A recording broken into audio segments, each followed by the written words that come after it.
할렐루야. 지난 한 주간 안녕하셨습니까?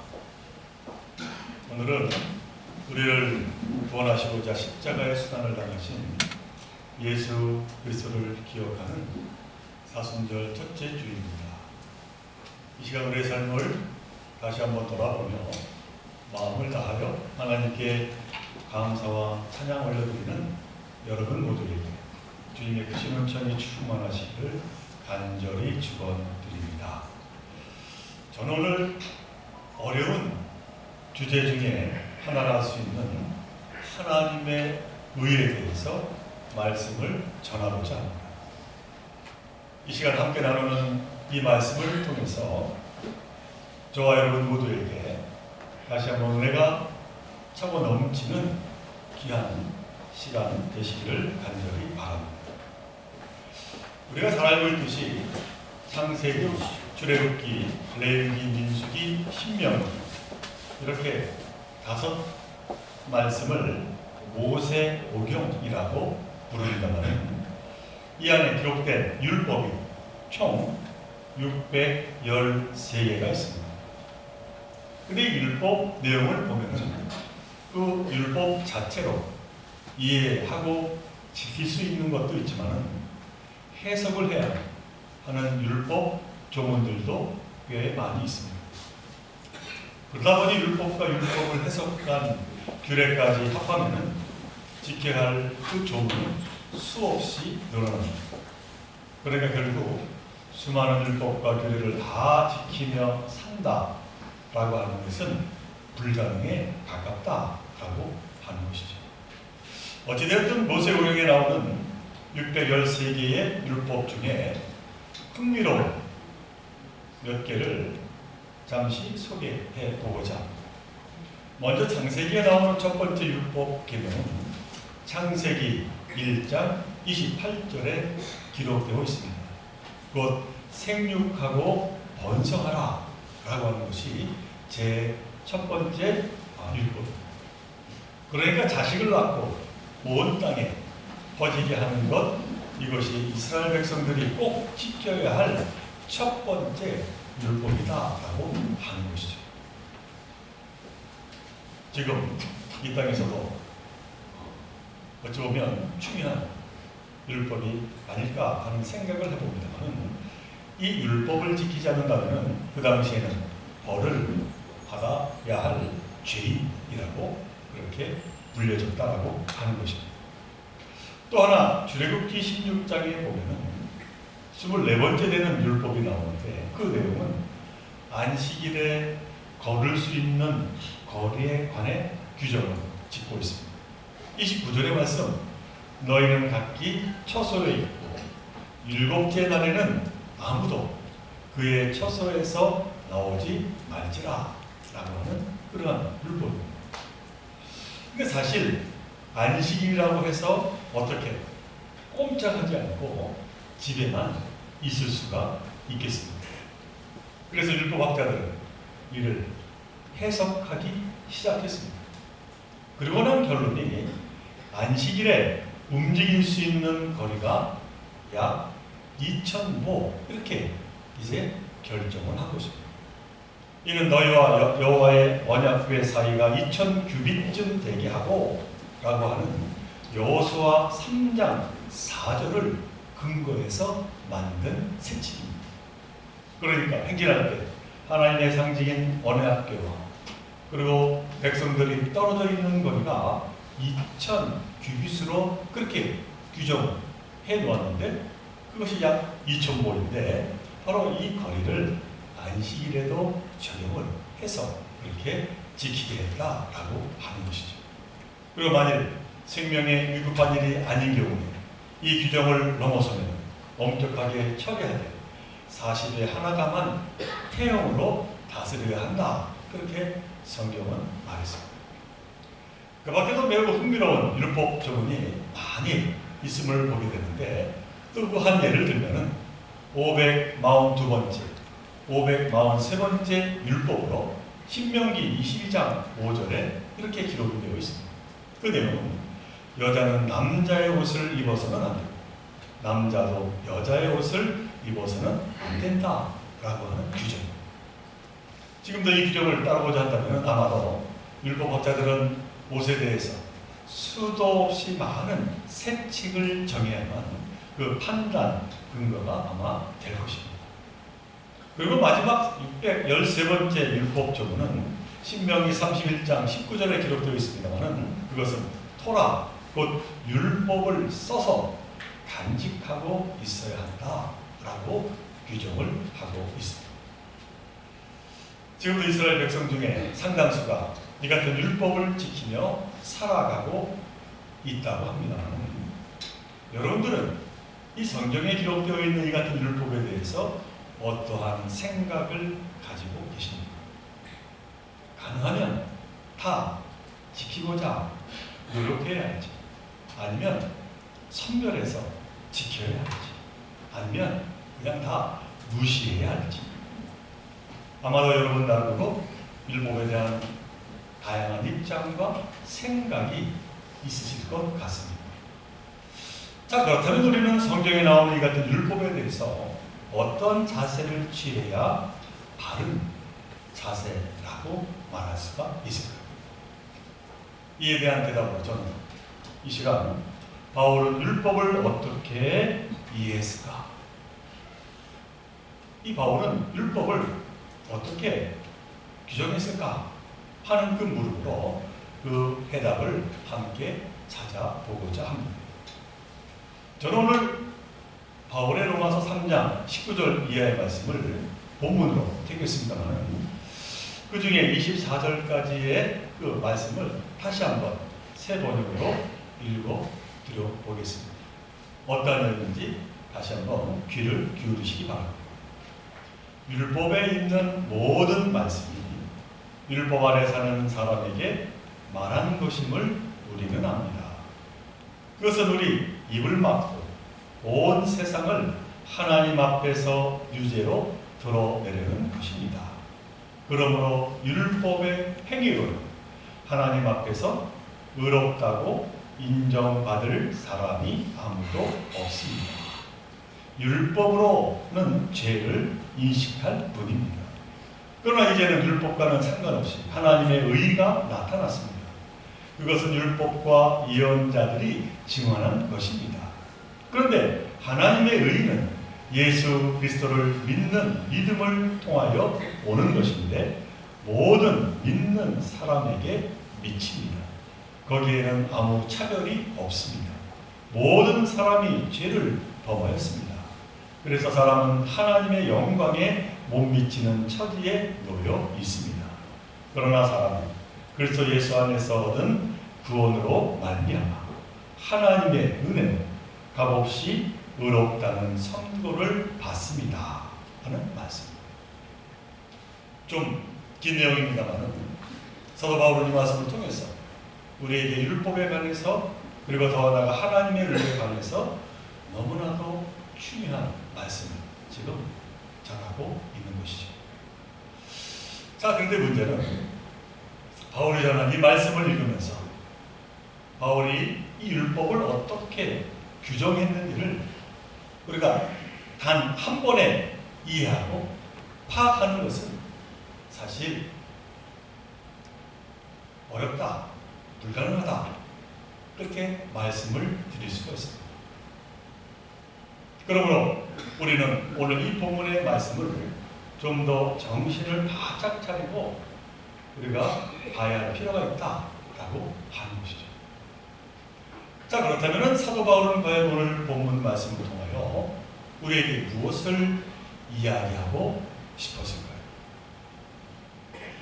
우선 먼저 오늘 본문에 대해서 많은 기독교인은 율법 준수의 불가능성 때문에 바울이 율법을 지키는 것으로는 의로워질 수 없다, 그렇게 주장했다고 생각을 했습니다.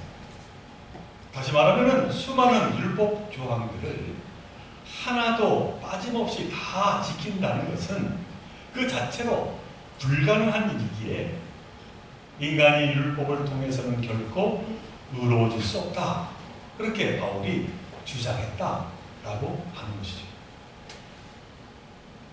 하지만 그것은 사실이 아닙니다. 바울은 그렇게 주장하지 않았습니다. 오늘 본문을 아무리 우리가 읽어봐도 바울은 율법 준수가 불가능하기에 아무도 의로워질 수 없다, 그렇게 말하지 않았다는 것이죠. 물론 율법의 모든 조항을 빠짐없이 완벽하게 지킬 수 있는 사람은 아무도 없다 라고 하는 말은 맞는 말입니다. 그 말 자체는 틀린 말이 아닙니다. 진정 율법의 모든 조항을 다 지킬 수 있는 사람은 사실 없습니다. 서두에도 말씀드렸습니다만 유대교 전통에 따르면 율법 조항은 모두 613개입니다. 이 613개라고 하는 숫자는 많다면 많고 적다면 적지만은, 그래서 지키기 불가능한 숫자는 아닐 수도 있습니다.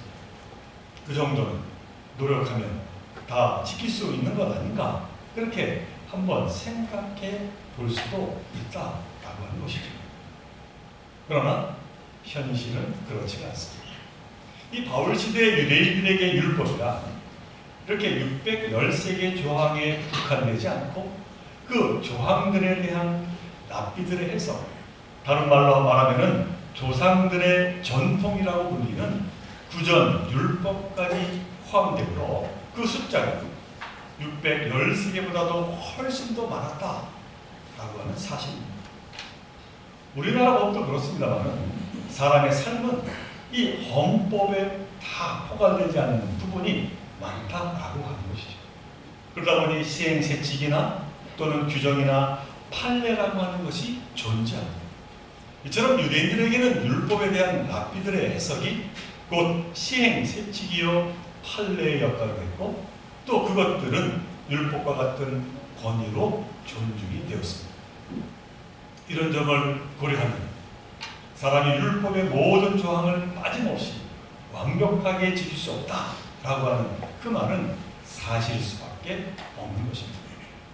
이는 바울 시대에만 그랬던 것이 아니라 지금도 마찬가지라고 하는 것이죠.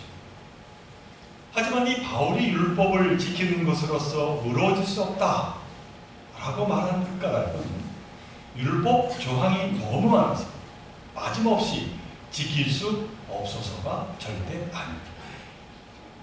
가족이지만 설령 누군가 율법 조항들을 하나도 빠짐없이 다 지켰다 하더라도 그것 갖고는 의로워질 수 없다라고 하는 것이 바울의 오늘 본문의 말씀입니다. 그러니까 하나가 됐든 수백 개가 됐든 수천 가지가 됐든 율법을 지키는 것과 의로워지는 것은 전혀 무관하다라고 하는 것을 지금 사도 바울이 말씀하고 있는 것이죠. A라는 사람이 밤길을 갔는데 B라는 사람이 땅바닥에서 뭔가를 열심히 찾고 있었습니다. 그러자 A가 B에게 뭘 찾고 있습니까? 물었습니다. 그랬더니 이 B는 그만 집 열쇠를 잃어버려서 집에 들어가지 못하고 있습니다. 그러다 이를 지금 여긴 A는 같이 찾아주기로 하고 B가 찾는 주변을 열심히 이제 함께 찾았습니다. 그러나 열쇠가 눈에 띄지가 않았습니다. 한참 이렇게 찾다가 A가 B에게 열쇠를 잃어버린 데가 여기가 분명히 맞습니까? 하고 물었습니다. 그랬더니 B는 아니요, 열쇠는 저쪽에서 잃어버렸습니다 라고 대답한 게 아닙니다. 손가락으로 다른 곳을 가리키면서 말입니다. 그래서 A는 아니 열쇠를 잃어버린 곳은 저쪽인데 그걸 왜 여기에서 찾고 있습니까?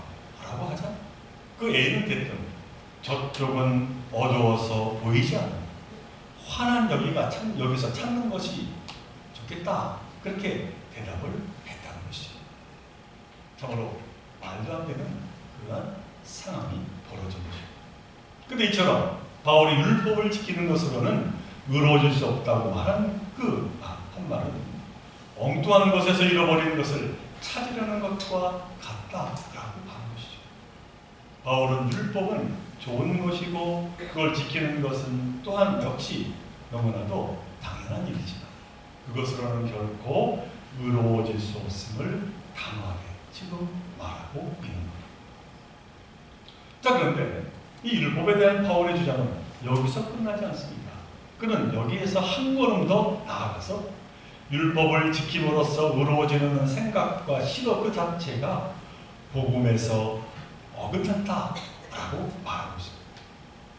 다시 말하면 사람은 어차피 율법을 다 지키지 못하기 때문에 율법 준수로는 의로워질 수 없다는 것이 아니라 설령 율법을 다 지킬 수 있다고 하더라도 그걸 지켜서 의로워지겠다는 생각, 그 생각 자체가 반복음적이므로 그런 생각조차 버려야 한다.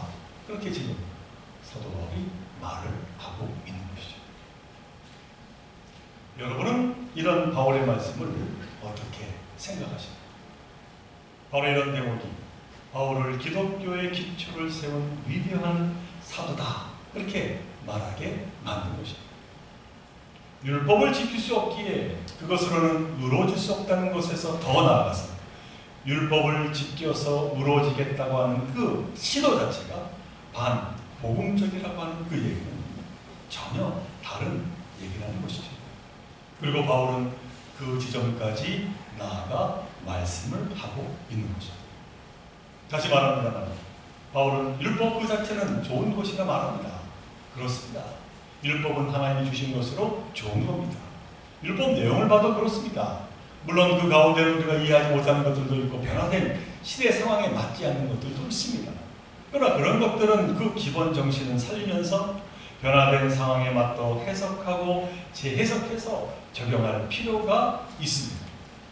자, 그런데 이 좋은 율법이 사람들 손에 들어와서 사람들에 의해 활용되고 지켜질 때 그만 사람을 넘어지게 하는 두 가지의 함정이 있다라고 사도 바울이 말을 하고 있는 것이죠. 그러니까 바울이 이 율법에 대해서 부정적으로 말하는 까닭은 사람을 넘어지게 하는 두 가지 함정에 빠지기 쉽기 때문이라는 것입니다. 자, 그렇다면 사도 바울은 그 두 가지 함정이 무엇이라고 말하고 있는 것입니다. 그 하나는 율법은 그것을 받은 이스라엘 백성들과 그것을 받지 못한 이방인들을 구별하고 더 나아가서 차별하기까지 하는 장벽의 부시를 하기 때문이라고 말합니다. 그 결과 예수님의 생명의 복음이 만민에게 좋은 소식이 되지 못하고 있다라고 하는 것이죠. 정말로 예루살렘을 중심으로 유대인에 의해 세워진 이 교회의 신자들은 이방인이 예수의 제자가 되려면 우선적으로 할례를 받으라. 그렇게 그들은 이야기했습니다. 그리고 더 나아가서 율법을 지키겠다 하는 서약을 하게 했다라고 하는 것이죠. 이에 대해 바울은 율법은 좋은 것이고 그걸 지키는 것이 마땅하지만 그러나 그 율법을 지켜내므로 의로워지려 해서는 안 된다라고 그렇게 말씀을 했던 것입니다. 그것은 만민을 향한 하나님의 구원 계획과 정면으로 배치되는 일이라고 보게 되었던 것입니다. 이로 인해서 바울은 예루살렘 교회의 기둥이었던 베드로와 예수님의 동생 야고보와 크게 갈등을 빚기도 했습니다. 이것이 첫 번째 함정입니다. 그 다음 두 번째로 바울은 율법이 됐든 법적이 됐든 뭐가 됐든 뭔가에 의지하고 기대서 의로워져서 하나님 앞에 떳떳해지겠다는 생각은 잘못됐다라고 하는 것을 말하고 있습니다. 그러니까 율법은 좋은 것이지만 그것을 지키는 것이 마땅하지만 하나님 앞에서 의로워지려고 율법 준수를 미천으로 삼으려 해서는 안 된다. 그렇게 말씀하고 있는 것이죠. 바울은 그것이 율법이 됐든 뭐가 됐든 무엇인가에 기대서 의로워지는 그 생각 자체, 그 시도는 반복음적이라고 지금 말씀하고 있는 겁니다. 자, 그렇다면 사도 바울은 무엇을 근거로 해서 이러한 믿음을 갖게 되었고 이러한 선언을 하게 되었습니다. 그것은 다름이 아니라 예수 그리스도의 죽음과 부활이라고 하는 사건을 통해서 깨달아 알게 되었다는 겁니다. 그래서 오늘 본문 로마서 3장 20절 이하에서 확실에 차서 선언하게 된 것이죠. 처음에는 제가 읽어드렸습니다만 그때는 읽으면서도 이 말씀이 무엇인지 와닿지 않았겠지만은 제가 지금 설명드리고 다시 30장 3장 20절부터 세 번째로 읽어드리겠습니다만은 이 말씀의 뜻을 아마 여러분들은 이런 뜻으로 말씀했겠구나 좀 더 쉽게 깨달아 알게 될 줄로 믿습니다. 제가 다시 한번 봉독해드립니다. 율법의 행위로는 하나님 앞에서 의롭다고 인정받을 사람이 아무도 없습니다. 율법으로는 죄를 인식할 뿐입니다. 그러나 이제는 율법과는 상관없이 하나님의 의가 나타났습니다. 그런데 하나님의 의는 예수 그리스도를 믿는 믿음을 통하여 오는 것인데 모든 믿는 사람에게 미칩니다. 거기에는 아무 차별이 없습니다. 모든 사람이 죄를 범하였습니다. 그래서 사람은 하나님의 영광에 못 미치는 처지에 놓여 있습니다. 그러나 사람은 그리스도 예수 안에서 얻는 구원으로 말미암아 하나님의 은혜로 값없이 의롭다는 선고를 받습니다. 하나님께서는 이 예수를 속죄 제물로 내주셨습니다. 그것은 그의 피를 믿을 때 유효합니다. 하나님께서 이렇게 하신 것은 사람들이 이제까지 지은 죄를 너그럽게 보아주심으로써 자기의 의를 나타내시려는 것이었습니다. 하나님께서 오래 참으시다가 지금 이때 자기의 의로우심을 나타내신 것은 하나님은 의로우신 분이시라는 것과 예수를 믿는 사람은 누구나 의롭다고 하신다는 것을 보여주시려는 것입니다. 그렇다면 사람이 자랑할 것이 어디 있습니까? 전혀 없습니다. 무슨 법으로 의롭게 됩니까? 행위의 법으로 됩니까? 아닙니다. 믿음의 법으로 됩니다. 사람이 율법의 행위와는 상관없이 믿음으로 의롭다고 인정을 받는다고 우리는 생각합니다. 이것이 바로 사도 바울. 율법은 되지 않아요. 오로지 하나님으로 우리가 구원의 길로 나아간다 말씀하고 있는 것이죠. 사도 바울은 지금 우리에게 분명한 진리의 복음을 전하고 있습니다. 하나님의 의로만 우리를 구원케 하신다라고 하는 것이죠. 다시 말해 하나님의 무한하신 사랑은 뭔가를 받으면 대가로 뭔가를 줘야 하는 그런 것과는 달리 그 어떠한 보상도 어떠한 처벌도 두려워할 필요가 없는 은총의 선물이라고 지금 말하고 있는 겁니다. 그리고 은총의 선물, 바로 예수 그리스도의 십자가의 보혈과 부활을 통하여 우리에게 열리게 되었다. 그렇게 말씀하고 있는 것이죠. 그리고 바로 그것을 믿는다고 고백합니다. 구원받는 백성이 되는 것이요 하나님의 백성이 된다라고 오늘 사도 바울이 말씀하고 있는 겁니다. 사랑하는 존귀의 성도 여러분, 우리는 지금 예수님의 순환을 돌아보는 사순절을 맞이했습니다. 이 사순절은 우리에게 어떠한 의미가 있습니까? 바로 예수 그리스도를 통하여 드러내신 하나님의 의를 감사함으로 받아들입니다. 다시 한번 나를 돌아보는 그러한 절기, 그리고 나의 믿음을 더욱 굳건히 세우는 그러한 절기가 바로 사순절입니다. 바라기는 우리 모두가 이처럼 하나님의 의를 통하여 구원에 이르게 된 그 놀라운 은총의 선물을 늘 감사한 마음에 담고 하나님께 더욱더 감사와 찬양을 올려드리는 삶을 살아야 될 줄로 믿습니다. 그리고 더 나아가서 바로 그와 같은 믿음을 나만 갖는 것이 아니라 그 사랑을 전하는 하나님의 의를 다시 한번 만민에게 전하며 그 가운데 하나님께 나아가는 저와 여러분들이 되어야 할 줄로 믿습니다. 하나님은 참으로 우리를 사랑하시는 분이십니다. 하나님은 국민하신 분이십니다. 예수 그리스도의 십자가는 바로 그 무엇으로도 이룰 수 없는 하나님의 백성으로 구원하는 놀라운 하나님의 은총의 선물입니다. 이와 같은 하나님의 은총의 선물을 다시 한번 감사하며 하나님께 더욱더 나아가 영광 올려드리며 살아가는 저와 여러분들 모두가 되시기를 주님의 이름으로 간절히 축원을 드립니다.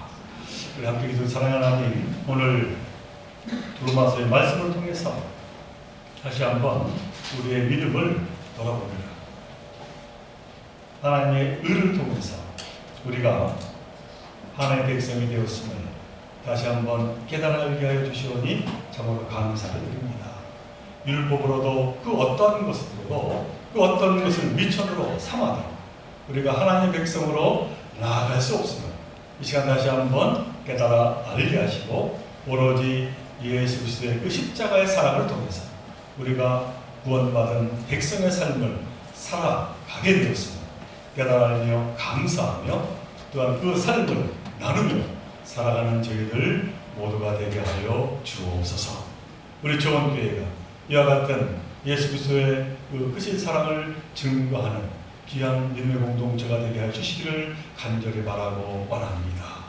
예수 그리스도의 사랑이 넘치는 교회가 되게 하시고 하나님의 의가 드러나는 우리 좋은 교회가 되게 하여 주옵소서. 이 모든 것 간절히 바라올 때마다 우리 생명 되시는 예수 그리스도 이름으로 감사 기도드리옵나이다.